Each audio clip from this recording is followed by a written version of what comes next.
रहे, इधर अजीत पवार टूटकर एनडीए की तरफ चले गए। लेकिन यहाँ सीपीआई एमएल को लेकर 2 सीटों पर बढ़त बनाने की खबर है। आम आदमी पार्टी 4 सीटों पर आगे यहाँ बढ़त बनाए हुए है। शिवसेना यूबीटी 11 सीटों पर आगे है। टीएमसी तो 31 सीटों पर आगे कमाल कर रही है पश्चिम बंगाल में। समाजवादी पार्टी 34 सीटों पर आगे है। इन सब के बीच में लगातार बड़ी खबरें, लगातार बड़े फैक्टर और बड़ी खबर आपकी टीवी स्क्रीन पर इस वक्त नजर आ रही है। इलेक्शन ब्रेकिंग को लेकर जानकारी आप जान लीजिए। हिमाचल में सभी सीटों पर बीजेपी आगे है। हालांकि पहले से उम्मीद लग भी रही थी, बीच में कंगना जरूर थोड़ा सा पीछे रही, लेकिन यहां करनाल से मनोहर लाल आगे चल रहे हैं। लखनऊ में राजनाथ सिंह 23,800 वोटों से आगे चल रहे हैं। यहीं पर समाजवादी पार्टी और बीजेपी में झड़प की भी खबर। लेकिन हिमाचल में सभी सीटों पर बीजेपी बढ़त बनाए हुए। अनुराग ठाकुर ने थोड़ी देर पहले कहा भी था 1,24,000 वोटों से मनोहर लाल आगे चल रहे हैं। हरियाणा में करनाल पर भरोसा मनोहर लाल पर दिखाया गया था। करनाल से लोगों का सपोर्ट मिला है और यहाँ अच्छा खासा मार्जिन है। हिमाचल में सभी सीटों पर अगर बीजेपी आगे चल रही है तो इसका भी बड़ा मैसेज है। और करनाल से मनोहर लाल जो कि पूर्व मुख्यमंत्री हरियाणा के हैं, 1 लाख से ज्यादा ये अंतर है। साथ ही साथ गढ़ कहा जाता है लखनऊ बीजेपी का। 23,800 वोटों से राजनाथ सिंह आगे चल रहे हैं। और ये जो बढ़त है, ये बढ़त क्या 370 प्लस तक बीजेपी को ले जाएगी या फिर 400 प्लस क्या एनडीए हो पाएगा, ये अभी तो पॉसिबल नहीं दिख रहा है। जो अभी तक के आंकड़े हैं वो इशारा कर रहे हैं कि जो दावे थे उन दावों से कहीं पीछे बीजेपी और एनडीए यहां पर अटक गई है। लेकिन हाँ, इंडिया अलायंस का जो परफॉर्मेंस है वो अनुमान से कहीं ज्यादा बेहतर। ओवर टू यू सचिन, वंदना। बिल्कुल, हिमाचल से अच्छी खबर आ रही है बीजेपी के लिए, क्योंकि 4 सीटों पर आगे है और यहाँ पर एक तरीके से क्लीन स्वीप दोबारा दोहराने की कोशिश कामयाब होती हुई नजर आ रही है। हिमाचल बचा रहा है, मध्य प्रदेश उड़ीसा बचा रहा है, मध्य प्रदेश बचा रहा है, राजस्थान अनएक्सपेक्टेड है, हरियाणा ने जो दिल्ली देखिए, और हरियाणा जो है बिल्कुल ही अनएक्सपेक्टेड है। और यहाँ पर बीजेपी 243 लगभग ये मेंटेन किया हुआ है फिगर, आलोक सर और अरविंद सर 243 और एनडीए 289। मैं ये नहीं कह रहा कि इंडिया गठबंधन जो है इस वक्त होप खो देगा। वो अब ये भी नहीं होगा कि सबसे बड़ी पार्टी कौन, विपक्ष की कांग्रेस पार्टी 95 सीटों की, वो सरकार बनाने का दावा पेश करेगी। बस जाहिर सी बात है, उस तरफ 243 सीटों वाली भारतीय जनता पार्टी है, सरकार बनाने का दावा गठबंधन चुनाव से पहले का है, सरकार बनी हुई है, हम उसके ऊपर संदेह नहीं कर रहे। पर आज शायद अपने बल पर 272 तक बीजेपी का ना पहुंचना, ये अपने आप में एक बड़ा जॉल्ट है कहीं ना कहीं। खुद पर्सनल शायद अगर मैं जिक्र करूं, आप बेहतर बताएंगे, पीएम मोदी के लिए। देखिए सचिन, आपसे ये ब्रांड मोदी मानते हैं कमजोर होना है, और उससे भी ज़्यादा जिस तरह से लाउड सरकार हुई थी और पार्टी हुई थी, ये लग रहा था कि जो लोग चला रहे हैं उनको ये था कि हम मैनेज कर लेंगे सब चीज़ों को, पार्टी तोड़ लेंगे, सरकार बदलवा लेंगे, सरकारी संस्थाओं का इस्तेमाल कर लेंगे अपने हक में, और फिर सब चीज़ें। बल्कि आप देखिए कैबिनेट की मीटिंग, आगे के न्योते, जो बाहर के न्योते आए हैं विदेशों से, उसको स्वीकार करना अभी शुरू हो गया था। तो कुछ ऐसा जैसे बस हम ही आ ही रहे हैं और मंत्रियों को कह दिया कि अगले 100 दिन का प्रोग्राम बनाओ, अभी नई रिजल्ट आने हैं सर। तो ये लाउड होना मुझे लगता है ये तो भारी पड़ गया लोगों को। ये लगता है, मुझे लगता है कि इसको घमंड कहिए, अति आत्मविश्वास कहिए, ये मेरा एक चीज और था नहीं आता, इस पे और बार बार लोग इसको चेक करते हैं।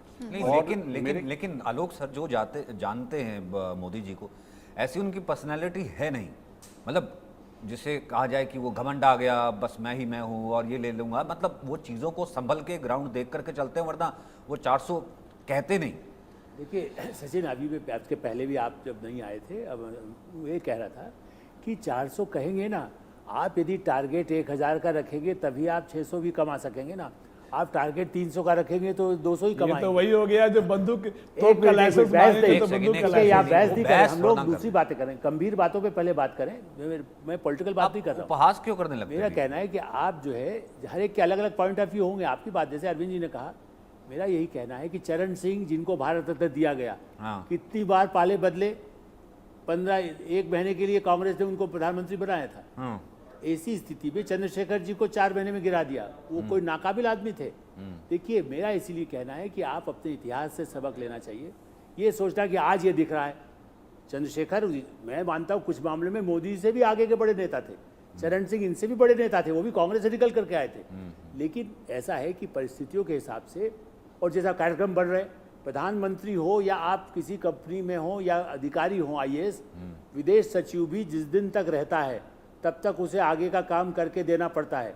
ये नहीं कहा जाता कि अब सरकार कल विदेश सचिव दूसरा आएगा तब वो काम करेगा। सी बात है, मेरा ये मानना है संपादक जब जाता है तो दूसरे को कहता है भाई ये मेरे काम किया हुआ, इतने लेख मैंने रखे हैं, जब तक उसके यहाँ ताला लगा दिया जाए, जब्त कर दिया जाए, पता लगे। कई ऐसे संपादक हुए जिनका कमरा सील कर दिया, सर वो कहानी नहीं मिलती है। अगले न जाने कितने आर्टिकल जो है वो लिख करके रखे होते उसके पास पहले से ही। नहीं, कमलेश्वर जी का कमरा जो बहुत बड़े साहित्यकार थे, उनका भी कमरा सील कर दिया गया था। नंदन जी जब संपादक बने तो कहानियां जुटानी पड़ी, पराग के संपादक बने तो जुटानी पड़ी। तो इसलिए प्रधानमंत्री क्या ताला लगा दे कि चुनाव लड़ रहे हैं तो एक महीने के लिए कोई कार्यक्रम नहीं बनेगा, घर चले जाइए, ऐसा नहीं होता, काम चलता रहता है। कल इलेक्शन कमीशन ने क्या कहा, हमने विकास कार्य इस बार रुकने नहीं दिए, खाली ये किया गया कि उसके नाम पर कोई नई स्वीकृति नहीं होगी। इसलिए ये कहना कि साहब आप ऐसा क्यों सोच रहे थे, सोचना तो सबको चाहिए, हम नंबर 1 हो, कौन नहीं चाहेगा। नहीं, वो बिजनेस एज यूजुअल है सर, वो करता है कोई भी प्रधानमंत्री। और फिर भी अब मैं दोबारा दोहराता हूँ राहुल भाई नहीं, मैं आपके पास ही आ रहा हूँ, मैं दोबारा दोहराता हूँ, सरकार तो आ रही है ना बीजेपी की, मतलब सरकार तो आ रही है एनडीए की, क्योंकि नहीं भी आएगी तब भी कर रहा है, नहीं भी आएगी दूसरा आदमी तो आगे बढ़ाएगा ना सरकार को, देश को थोड़ी पीछे छोड़। हाँ वही तो सचिन जी, मैं एक चीज कह रहा हूँ कि चुनाव आचार संहिता लागू है, अभी प्रधानमंत्री निवर्तमान प्रधानमंत्री के रूप में है, नियुक्तियों से संबंधित मामला, बीच चुनाव के बीच में जिस तरह से नियुक्तियां की गई, तो वो नियुक्तियों को तो कम से कम टाला जा सकता था। चलिए ठीक है, विदेश नीति नहीं रुकेगी, विदेश से कोई निमंत्रण आया है, चलिए उसे स्वीकार कर लिया गया, लेकिन जिस तरह से कार्मिक मंत्रालय के तरफ से बीच में नियुक्तियां की गई, कार्यकाल बढ़ाया गया है, सेनाध्यक्ष के कार्यकाल को जो है कि 1 महीने के लिए बढ़ा दिया गया, हमें लग रहा है कि ये कुछ ऐसे चीज़ थे जहाँ पे सरकार को अपने आप के ऊपर ब्रेक लगाना चाहिए था, और चुनाव आचार संहिता का खुद ही वो पालन करते हुए दिखते थे, हम लोगों को एक बेहतर सा चीज़ नजर आता। मैं दूसरा चीज़ कहना चाहूँगा कि देखिए, प्रधानमंत्री मोदी जी का जो अब तक का कैरियर गुजरात से लेकर अब तक देखा है हम लोगों ने, वो हमेशा से एक प्रचंड बहुमत की सरकार चलाने वाले रूप में रहे हैं, वो अपनी प्रचंड बहुमत वाली सरकार। क्या ऐसे में गठबंधन सरकार की जो तमाम एक ऐसी स्थिति आई है, अगर अभी के आंकड़ों को मान लेते हैं हम लोग, अब आंकड़े अभी भी बहुत ज़्यादा जो है कि नज़दीकी फाइट वाली स्थिति है, तो इसमें कुछ फेरबदल की स्थितियों से हम लोग अभी भी इनकार नहीं कर सकते, और अलग अलग कोई घटक दल जो जिस तरह के संकेत दे रहे हैं उसके ऊपर भी नजर रखनी पड़ेगी। तो ये बीजेपी के लिए अभूतपूर्व चुनौती की स्थिति तो है, इसे हम लोग ये नहीं कह सकते कि बीजेपी के लिए चुनौती कैसे हो गई। मुझे एक बात बताइए कि यहाँ पर कोलिशन गवर्नमेंट की तो देखिए बहुत जिसे कहते हैं इकोसिस्टम रहा है।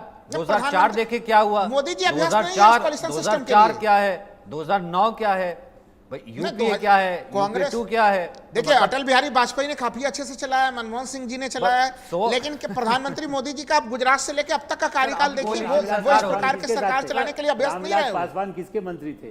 रामविलास पासवान मोदी जी के मंत्री थे। हाँ, ऐसे कितने ही लोगों को साथ में रखा गया। मैं नहीं कह रहा हूँ कि नहीं, आप यही जब तय हो रहा था 2014 में बैठक हुई तो ये हुआ कि क्या नरेंद्र मोदी यदि बनते हैं तो और लोग साथ ले पाएंगे। उसके बाद पार्टी को डिसाइड करना पड़ा कि ये तब भी 2000 जब सुषमा जी थी, राजनाथ सिंह जी थे, गडकरी थे, 5 आदमी की बैठक में भी ये हुआ कि यदि ये बनते हैं तो क्या लोगों को साथ ले पाएंगे। तब पता चला कि नहीं, ले के चल सकते हैं। इसीलिए चाहे संघ हो या पार्टी में, ये सुषमा जी ने स्वयं मुझे बताया। मैं उनको, आज वो नहीं है इसलिए नहीं कह सकते, गडकरी जी भी हैं, आप जाके कभी पूछ लीजिएगा। मेरा ये कहना है कि यही एक बात है, नहीं चला सकते जब ऐसी स्थिति होगी। इमरान प्रतापगढ़ी जी हमारे साथ जुड़ रहे हैं, कांग्रेस के नेता हैं। और इमरान प्रतापगढ़ी जी, हम आपसे ये जानना चाहेंगे, ये जो अभी शुरुआत, ये जो रुझान है आपके यहाँ, आपकी पहली टिप्पणी। नहीं, मुझे सवाल फिर से पूछे, वो सवाल आपका सही से सुनाई नहीं। हाँ, मैंने कहा कैसा मार्जिन चल रहा है, क्या इस वक्त रिपोर्ट चल रही है, क्या कुछ चल रहा है? देखिए, बहुत शानदार है, और हमें पूरी उम्मीद थी कि नंबर हमारे जो हमने 295 का नंबर दिया था तमाम एग्जिट पोल से पहले, वो नंबर सही साबित होगा और हम उस नंबर के पास पहुंच रहे हैं। ये राहुल गांधी जी और इंडिया गठबंधन की जीत है, और तमाम जो फर्जी एग्जिट पोल थे उनकी बहुत बड़ी हार है। ये नरेंद्र मोदी जी की नैतिक तौर पर हार है, क्योंकि जिस उत्तर प्रदेश से वो खुद चुनाव लड़ रहे हैं वहाँ भारतीय जनता पार्टी भारी तौर पर पिछड़ रही है, हार रही है। जिस अयोध्या में भारतीय जनता पार्टी ने सारा नैरेटिव बनाने का प्रयास किया, वहाँ से पीछे चल रही है भारतीय जनता पार्टी।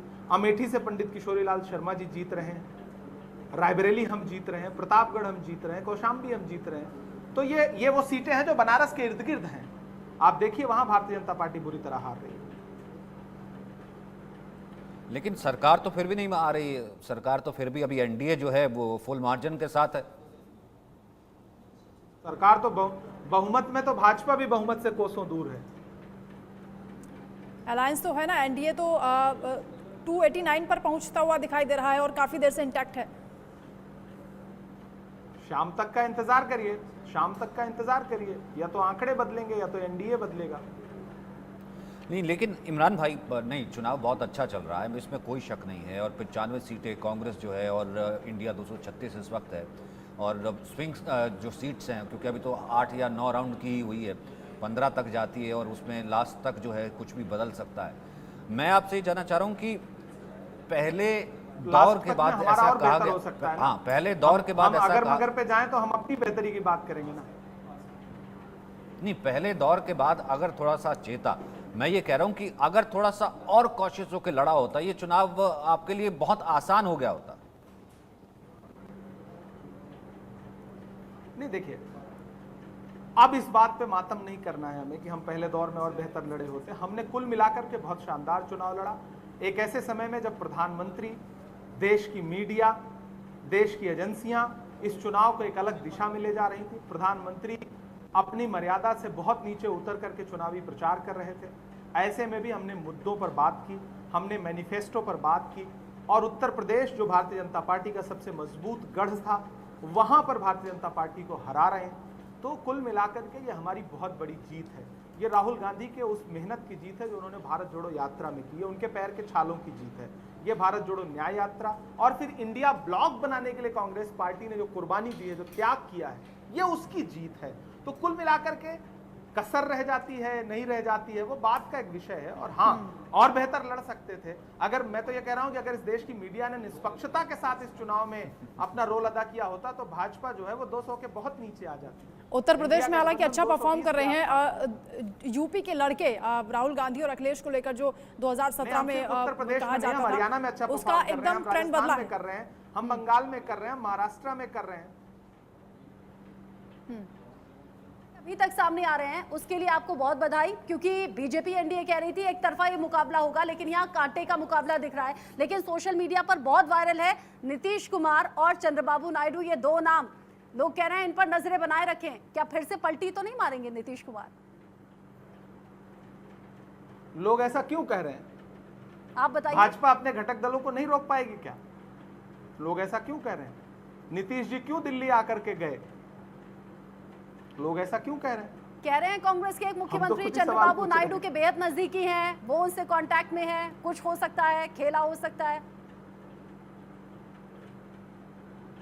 अब जो कांग्रेस युक्त भाजपा है, वहां तो कांग्रेस कोई भी खेला कर सकती है।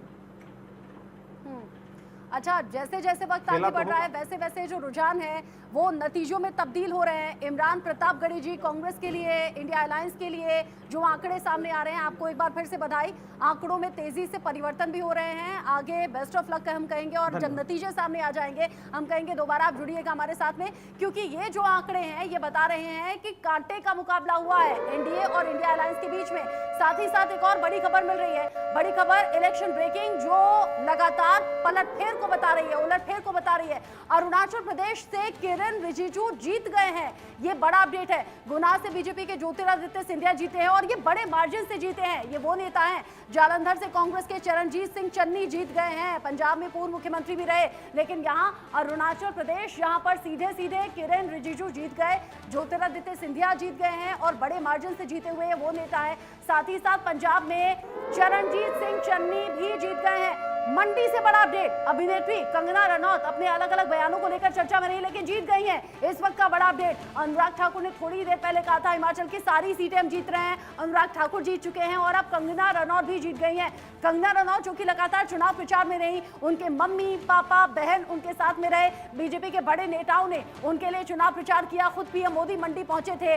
लेकिन इन सब के बीच में एक और बड़ा अपडेट है गुजरात के वडोदरा से। गुजरात के वडोदरा जहां पर हेमांग जोशी 5 लाख वोटों से जीत गए हैं। गुजरात के वडोदरा से हेमांग जोशी हैं जो कि 5 लाख वोटों से जीत गए हैं। अब धीरे धीरे जो रुझान है वो नतीजों में तब्दील हो रहे हैं। गुजरात जहां पर पहले ही मुकेश दलाल निर्विरोध जीत गए थे और अब धीरे धीरे जो अपडेट है गुजरात से वो बता रहा है कि कांग्रेस भी आगे है, बीजेपी भी आगे है और 5 लाख वोटों से जीत गए हैं। जिस तरीके के अभी तक के अपडेट्स हैं एनडीए और इंडिया अलायंस, इन आंकड़ों में तेजी से फेरबदल हो रहा है और आगे आंकड़ों पर नजर डालने के लिए मैं वंदना और सचिन का रुख करेंगे।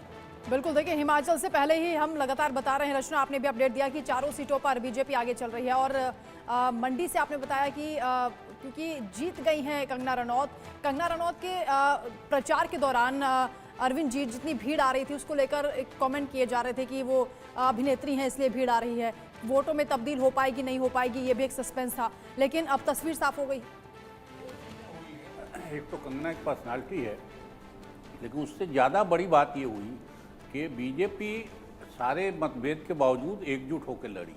वहाँ बीजेपी में मतभेद था उनको टिकट देने को लेकर, तो अब लग रहा है कि पार्टी ने उसको मैनेज कर लिया बहुत अच्छे।